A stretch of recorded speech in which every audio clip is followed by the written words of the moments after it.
হরে কৃষ্ণ। এই হরে কৃষ্ণ চ্যানেলটিকে সাবস্ক্রাইব করুন আর বেল আইকনটিকে টিপে দিন। সবার আগে আমার ভিডিও আপনাদের কাছে পৌঁছে যাবে। হরে কৃষ্ণ। আমি আজকে আলোচনা করব বেদ সম্বন্ধে। বেদ কি আর বেদ কেনই বা আমরা বেদকে মানব, এই নিয়ে আজকের আলোচনা।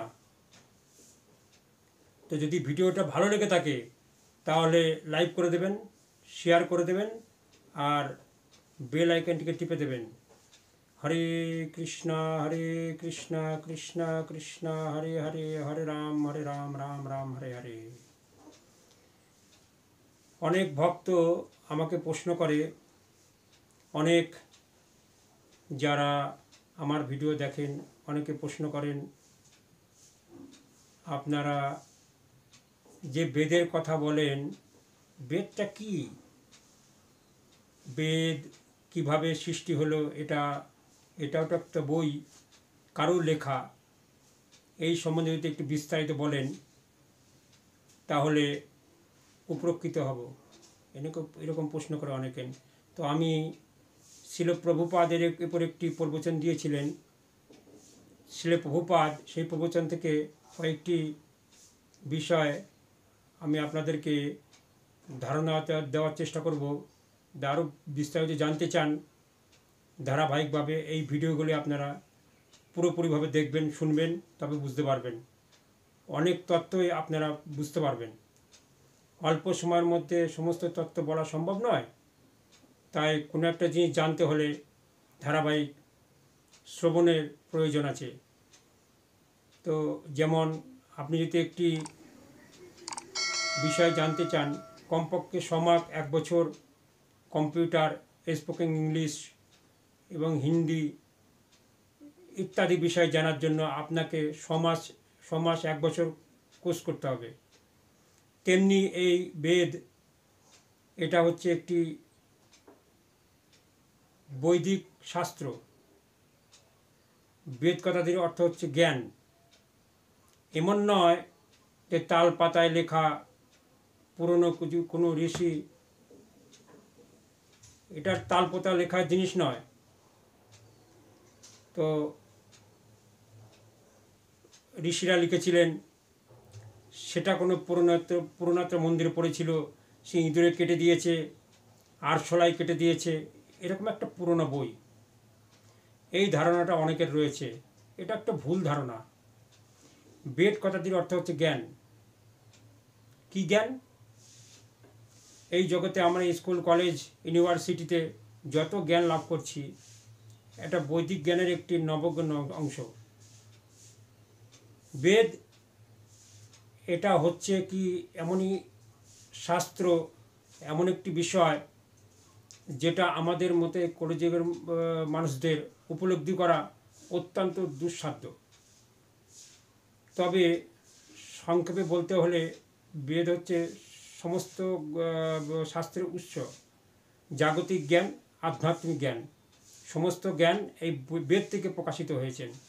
আর বেদ এমন নয়, এটা হিন্দুদের একটি শাস্ত্র।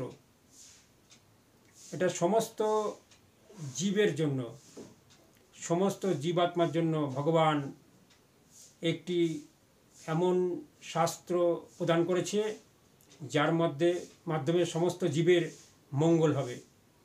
কি কর্ম করলে কি দুর্গতি হবে, কি কর্ম করলে ঊর্ধ্বগতি হবে, কি কর্ম করলে সুখে থাকবে, কি কর্ম করলে রোগব্যাধি থেকে মুক্ত হবে, কি কর্ম করলে তারা সর্বলোকে যেতে পারবে, সমস্ত বিষয় বেদে রয়েছে। এখন অনেকের ধারণা বেদ তাহলে একটি ব্যক্তি লিখেছেন। প্রথমে আমি বলবো বেদ কিভাবে সৃষ্টি হলো। প্রত্যেকটা সৃষ্টির পেছনে একজন স্রষ্টা থাকেন। ভগবান কোনো কিছু সৃষ্টি করতে চান, তাকে ওইভাবে একজন রাজমিস্ত্রির মতো ইট বসিয়ে বসিয়ে বিল্ডিং তৈরি করা যায় না। যেমন একজন ইঞ্জিনিয়ার একটা ডিজাইন তৈরি করেন, যিনি মালিক থাকেন তিনি অর্ডার করেন, ইঞ্জিনিয়ার প্ল্যান করেন আর বিল্ডিংটা তৈরি করেন। তেমনি ভগবান হচ্ছেন সমস্ত জগতের মালিক। আর ব্রহ্মা হচ্ছেন ইঞ্জিনিয়ার, আর সমস্ত দেবদেবতা হচ্ছেন একলে ঈশ্বর কৃষ্ণ আর সব ভিত্ত, তারা সমস্ত কিছু পরিচালনা করছেন ভগবানের নির্দেশ অনুসারে। তেমনি যখন এই জগৎ সৃষ্টি করলেন তখন তিনি চিন্তা করলেন যে এই জগতের মানুষের জন্য তো কিছু জ্ঞানের প্রয়োজন, তো এই জ্ঞানটা কোথা থেকে আসবে।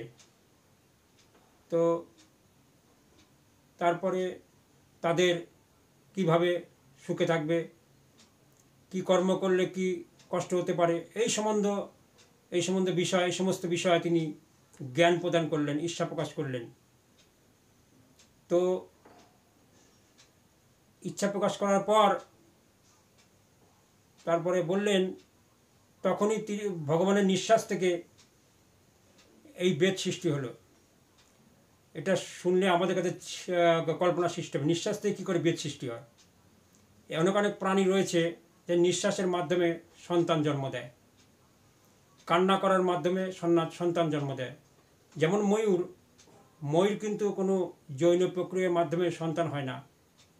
ময়ূরের যখন নৃত্য করে, নৃত্যের ফলে ময়ূরের চোখ থেকে অশ্রু নির্গত হয়, সেই অশ্রু যখন ময়ূরী পান করে তখন গর্ভবতী হয়।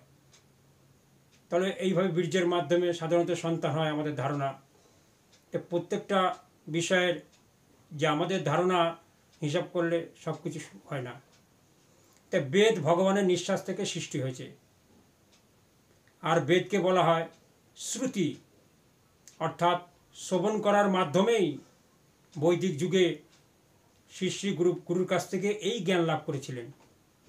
কেননা কলিযুগের প্রভাবে মানুষের স্মৃতিশক্তি লোপ পেয়ে গেছে। আপনি চিন্তা করুন, আমি যে কথাগুলো বলছি 15-20 মিনিট শোনার পরে আপনাকে যদি জিজ্ঞেস করি, স্যার আপনি যা যা বললেন দুটো পয়েন্ট আমাকে এক্সপ্লেন করুন, তা আপনার পক্ষে, অন্য কারোর পক্ষে, সকলের পক্ষে দুটো পয়েন্ট ব্যাখ্যা করা কঠিন। তাকে 1-2 জন আছে কিছুটা পারবেন, 90%, 100% সম্ভব নয়। তা ভগবানের নিঃশ্বাস থেকে এই বেদ সৃষ্টি হলো। তখন এই বৈদিক জ্ঞান এটা শ্রবণ করার মাধ্যমে পরম্পরার ধারায়, গুরু শিষ্য পরম্পরার ধারায় জগতে প্রভাবিত হলো। এটা সাউন্ডের মাধ্যমে, শব্দের মাধ্যমে। তো সৃষ্টির প্রথমে ভগবান বৈদিক জ্ঞান শব্দরূপে উনি প্রদান করেছিলেন, গায়ত্রী রূপে। তাই এই বৈদিক জ্ঞান প্রথমে ব্রহ্মা লাভ করেন। কারণ ধরুন আমার কথাগুলো আপনারা শুনছেন, আপনাদের কাছে একটা রিসিভার সেট আছে। তো রিসিভার সেট না থাকলে আপনারা যতই চিৎকার করি না কেন, আপনার পাশের বাড়ির লোক আমার কথাগুলো কিচ্ছু শুনতে পাবে না। তো আপনি শুনতে পাচ্ছেন কেন? আপনার কাছে একটা ভালো রিসিভার রয়েছে। তো আপনিও শুনতে পাচ্ছেন, সবাই শুনতে পাচ্ছে। তো রিসিভার থাকার পরে এইগুলো আপনারা সবাই শুনতে পাচ্ছেন। তো তারপরে আমরা এ সম্বন্ধে, তা ব্রহ্মা একটা রিসিভারের মতন, হার্ট, হৃদয়। তো ব্রহ্মার হৃদয় হচ্ছে আদি কবে, যিনি আদি কবি, সর্বশ্রেষ্ঠ বুদ্ধিমান ব্যক্তি, তিনি চতুর্মুখ ব্রহ্মা, যে 4টে মাথা ছিল, সৃষ্টির প্রথম জীব, তাকে ভগবান এই শব্দের মাধ্যমে এই জ্ঞান দান করেছিলেন। তো ব্রহ্মার মতো ব্যক্তি সমস্ত বৈদিক জ্ঞান ধারণ করে তার পুত্র নারদকে দান করেছিলেন। নারদ আবার সেই জ্ঞান শিষ্য ব্যাসদেবকে দান করেছিলেন। এইভাবে গুরু শিষ্য পরম্পরার মাধ্যমে, শব্দের মাধ্যমে এই জ্ঞান প্রভাবিত হচ্ছিল। এটি বলে শব্দ প্রমাণ, শ্রুতি। কিন্তু নারদমণি দেখলেন যে ব্যাসদেব কীরকম শ্রুতি প্রমাণের মাধ্যমে অনেক শাস্ত্র তিনি রচনা করার প্রয়াস করছেন, বাট তিনি লক্ষ্য করলেন যে বিশেষ করে ব্যাসদেব, যে কলিযুগের মানুষেরা অত্যন্ত স্মৃতিশক্তি তাদের লোপ পেয়ে যাচ্ছে, তিনি ধ্যানের মাধ্যমেও দেখলেন। তাই তিনি কি করলেন, এই শ্রুতিকে স্মৃতি শাস্ত্র আকারে লিখিত রূপে এটার সঙ্গে তিনি রচনা করলেন। তো এইভাবে বেদ লিখিতভাবে এই কলিযুগের প্রভাবে এটা প্রকাশিত হয়েছিল। আর বেদের কী প্রয়োজন?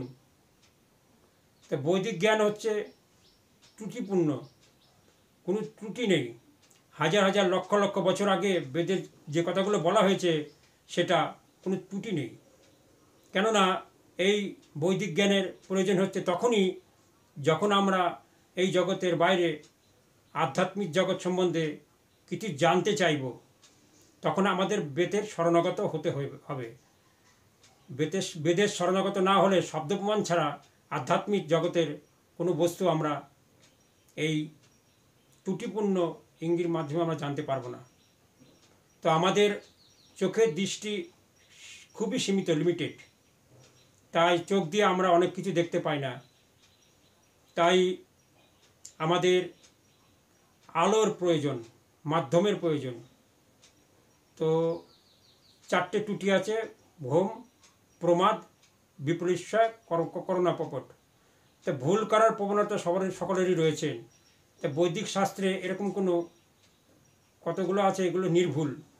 এটাকে বলা হয় অপৌরসব। তো আমরা এগুলো বেদকে যদি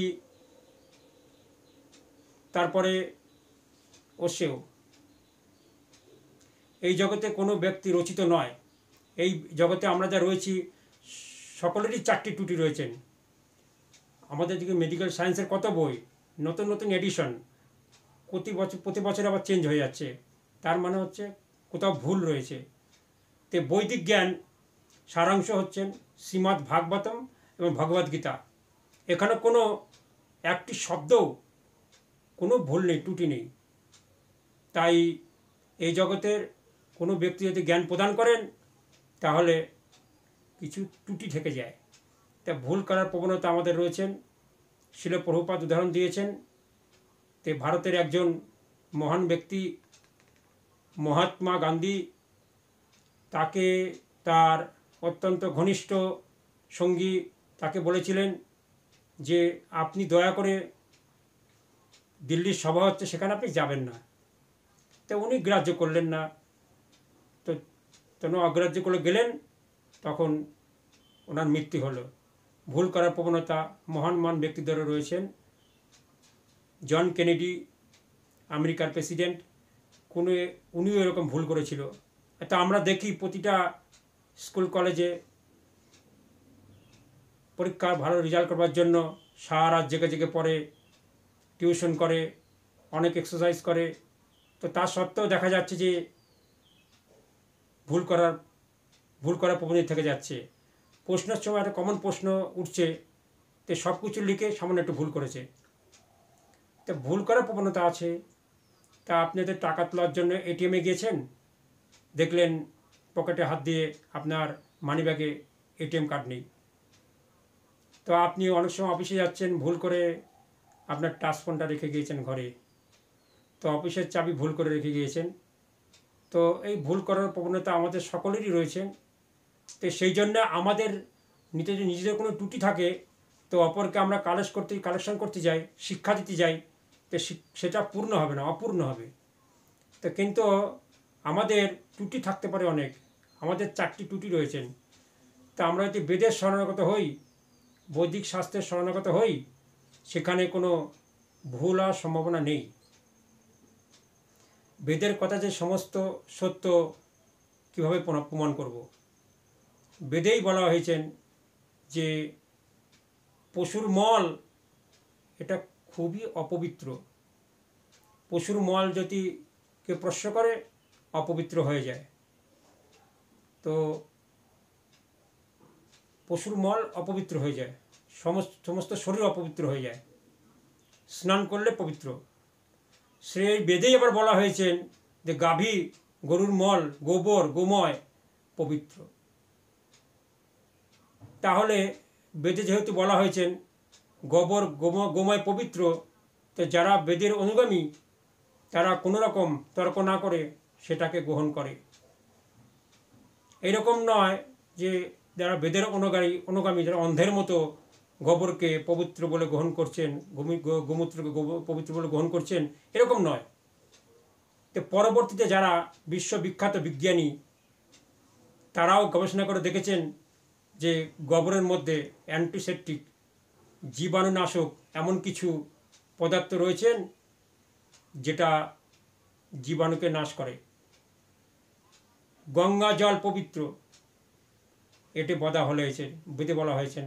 তো বেদের অনুগামী যে সমস্ত ব্যক্তি তারা নির্দ্বিধায় গঙ্গা জলকে স্নান করেন, পান করেন, এবং বিজ্ঞানীরাও পরীক্ষা করে দেখেছেন অনেক মৃতদেহ গঙ্গায় ভাসিয়ে দেওয়া হয়, ভেসে যায়। অনেক পশু পাখি দেহ গঙ্গায় ভেসে যায়, অনেক মল মূত্র ভেসে যায়। বর্ষার সময় চারিদিকে নোংরা জল ভেসে যায়, প্রভাবিত হয়। তা বিজ্ঞানীরা দেখেছেন যে একটি মৃতদেহ ভেসে যাচ্ছে, তার 10 মিটার দূর থেকে তারা জল নিয়ে পরীক্ষা করে দেখেছেন ল্যাবরেটরিতে, তো সেখানে কোনো ব্যাকটেরিয়া নেই। তা আপনারা পরীক্ষা করে দেখতে পারেন। তা আমার ঘরেও আছে। 1 বছর পূর্বে গঙ্গা জল এনে আমি একটা জারের মধ্যে রেখে দিয়েছি। তো দেখি যতদিন যাচ্ছে গঙ্গা জল স্বচ্ছ হচ্ছেন, দুর্গন্ধ হচ্ছে না, শ্যাওলা পড়ছে না, পোকা হচ্ছে না। কিন্তু আর একটা জারে আমি টিউবওয়েলের জল, ট্যাপের জল ভরে রেখেছি, দেখা যাচ্ছে যে 2 মাস পরেই সেই জলটা দুর্গন্ধ হয়ে যাচ্ছে, শ্যাওলার মতো কিছু পড়ছে, পচা গন্ধ বেরোচ্ছে, পোকা হয়ে যাচ্ছে। তার মানে এই গঙ্গা জল কোনো সাধারণ জল নয়, বেদে যেটা উল্লেখ রয়েছেন। এইভাবে এই বেদকে বলা হচ্ছেন শ্রুতি। তো শ্রুতি আশ্রয় যখন গ্রহণ করব তখন নির্ভুল হবে, সেই প্রমাণটা আমাদের কাছে স্পষ্ট হবে।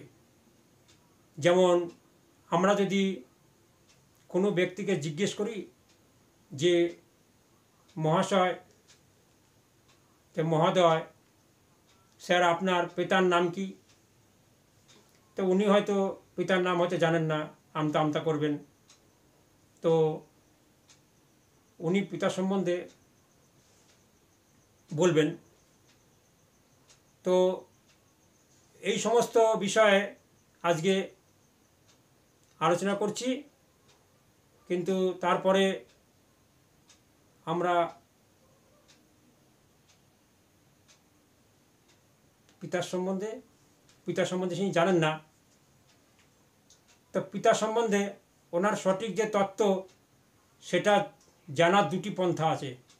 একটি হচ্ছে যত পুরুষ মানুষ রয়েছেন পৃথিবীতে তাদের ব্লাড টেস্ট করা, মেডিকেল টেস্টের মাধ্যমে ওনার পিতৃ পরিচয় জানা, আরোহ পন্থা।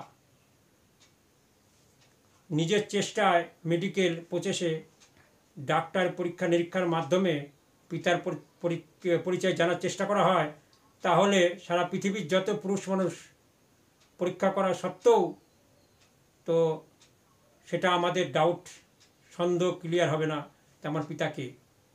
এটা সম্ভব নয়, সারা পৃথিবীর পুরুষ মানুষকে পরীক্ষা করা সম্ভব নয়। তো সেটা করতে গেলেও একটা মানুষের পক্ষে 1000 বছর লেগে যাবে। তা কলিযুগের মধ্যে এরকম সময় আমাদের আয়ু হচ্ছে গড় আয়ু 100 বছর। তো বর্তমান যে সিচুয়েশন আমরা লক্ষ্য করছি, 100 বছর বাঁচা মানে এটা একটি ইতিহাস হয়ে যাবে। 100 বছরকে বাঁচার সম্ভাবনা নেই বললে চলে। তো সেখানে এইরকম পিতৃ পরিচয় পরীক্ষার মাধ্যমে যাচাই করা এটা বুদ্ধিমানের কাজ হবে না। তো বুদ্ধিমান ব্যক্তি কী করবে, তার মাকে যে জিজ্ঞেস করবে, তো বাবাকে, যিনি সতী স্ত্রী, পতিব্রতা স্ত্রী, পিতার পরিচয় কোনোদিন গোপন করে না। তা মা যদি বলে যান বৎস তোমার পিতা হচ্ছেন মিস্টার তমক, তাহলে তার সহজেই অল্প সময়ের মধ্যেই কোনো পরীক্ষা না করেই তার পিতৃ পরিচয় জানতে পারবে। তাই বেদের শরণাপন্ন আমাদের হতে হবে। কেন? তো এই জগতে যে সব কিছু সৃষ্টি করেছেন, তিনি পালন করছেন সমস্ত কিছু, যিনি উৎস, তিনি কে? সে ব্যক্তিকে যাকে আমরা বিভিন্ন ভাষায় বিভিন্ন ব্যক্তি বলি। কেউ বলেন গড, কেউ বলেন ভগবান, কেউ বলেন আল্লাহ, কেউ বলে যেহোবা, অনেক কিছু বলেন। তো সেই ব্যক্তিকে জানার বিভিন্ন রকম পন্থা রয়েছে। তো গবেষণার মাধ্যমে জানা যেতে পারে, আরেকটি হচ্ছে সঠিক পন্থায় জানা যেতে পারে। তা তিন ধরনের প্রমাণ, একটা হচ্ছে শ্রুতি, একটা হচ্ছে অনুমান, আর একটা হচ্ছে প্রত্যক্ষ। অনুমান করে জল্পনা কল্পনার মাধ্যমে অনেক দার্শনিক বিজ্ঞানী তারা প্রতিপন্ন করেছেন যে চার্লস ডারউইন, তো ওনার একটা বক্তৃতা আছেন, উনি বলছেন অনুমান করে যে আমাদের যে অরিজিন, আমরা এসেছি বানর থেকে। তো উনি একটা অনুমান করেছে, অনুমানটা কখনো বিজ্ঞান নয়। তা আপনি একটা অনুমান করতে পারেন, তা আমি একটা অনুমান করতে পারি, অনুমান কখনো বিজ্ঞান হয় না। তো প্রমাণ দরকার। তো পরবর্তীতে চার্লস ডারউইন বলেছিলেন যে এটা আমরা অনুমান ছিল। তো প্রমাণ কি? তো শব্দ প্রমাণ। শব্দ প্রমাণটা হচ্ছে সবচাইতে সামানিক, এটা নির্ভুল। তাই বেদকে বলা হচ্ছে শ্রুতি। আর শব্দ প্রমাণ যেটা পরম্পরার ধারায় ভগবান থেকে ব্রহ্মা, নারদ, ব্যাসদেবের মাধ্যমে আমাদের কাছে পরম্পরার ধারায় পৌঁছেছে। তাই এই বেদ হচ্ছে সমস্ত বৈদিক শাস্ত্রের সার।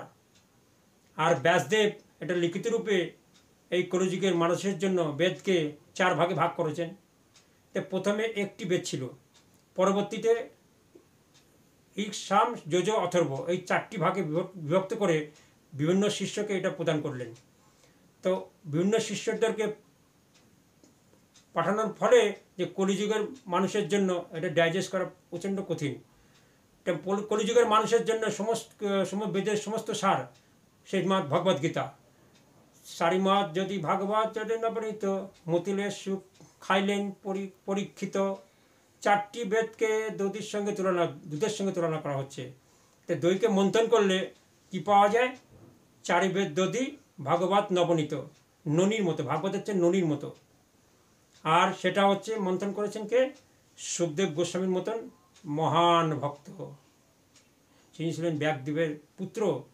ব্যাসদেবের কাছ থেকে তিনি ভাগবত শ্রবণ করেছিলেন। সেই ভাগবতের যে নিঃশ্বাস অত্যন্ত সহজ সরলভাবে সুখমুখ অমৃতম দুবস অমৃতম, সুখদেব গোস্বামীর মতন মহান ভক্তির মুখ থেকে সেটা প্রভাবিত হয়েছিল।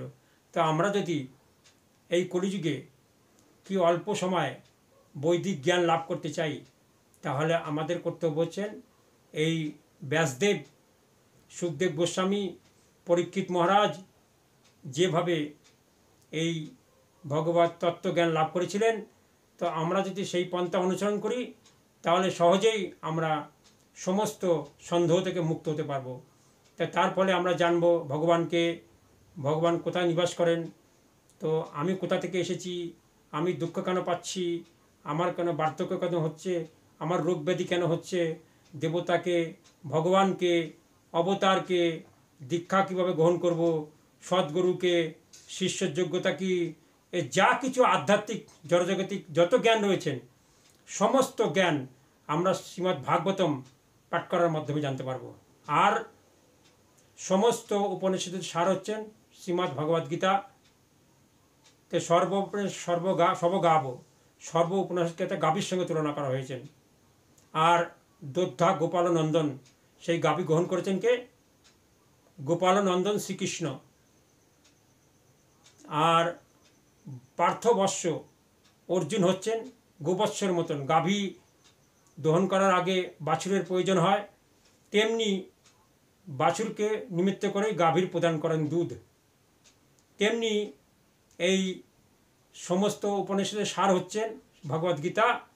সর্বনিষদে গাভ নন্দ গোপালনন্দন, ভগবান শ্রীকৃষ্ণ গোপালনন্দন ভগবদ্গীতায় তার এই মুখের উপদেশ উপনিষদ, সমস্ত উপনিষদের সার গীত উপনিষদ। এটা হচ্ছে গীত উপনিষদ। সে অর্জুন সেই গীত উপনিষদ উনি এটা শ্রবণ করেছিলেন। তো শ্রবণ করার ফলে কি করলেন অর্জুন? ওনার হৃদয়ের সমস্ত সন্দেহ দূর হলো। অর্জুন কুরুক্ষেত্রের যুদ্ধে সমস্ত সৈন্যদের দেখে, আত্মসৈন্যকে দেখে বিষাদগ্রস্ত হয়েছিলেন।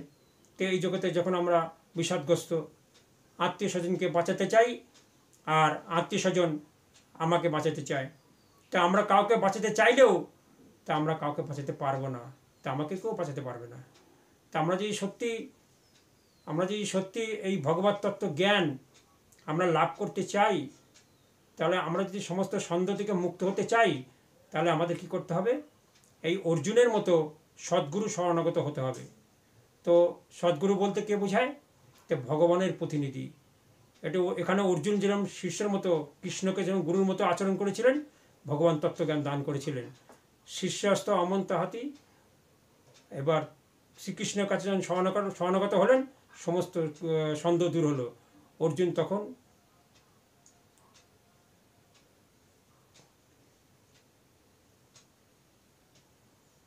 তো এইভাবে অর্জুনের সমস্ত দূর হলো। তো আমরা যদি আমাদের সন্দেহ দূর করতে চাই, এই সদ্গুরুর শরণাপন্ন হয়ে এই বৈদিক জ্ঞান শ্রবণের মাধ্যমে গ্রহণ করলে অর্জুন যেমন জয়ী হয়েছেন, তো আমরাও সংসার জীবন, চাকরি জীবনে, ছাত্র জীবনে, কর্মজীবনে আমরা সকলেই জয় হব। তো এইভাবে মৃত্যুকে জয় করে আমরা মৃত্যুকে ভগবত ধামে জয় যেতে পারবো। তো আমরা বৈদিক জ্ঞান সম্বন্ধে সঠিক তথ্য জানতে সঠিক ব্যক্তি শরণাপন্ন হন, আর সঠিক ব্যক্তি হচ্ছেন শিল প্রভুপাদ। সকলকে অনেক অনেক ধন্যবাদ। হরে কৃষ্ণ।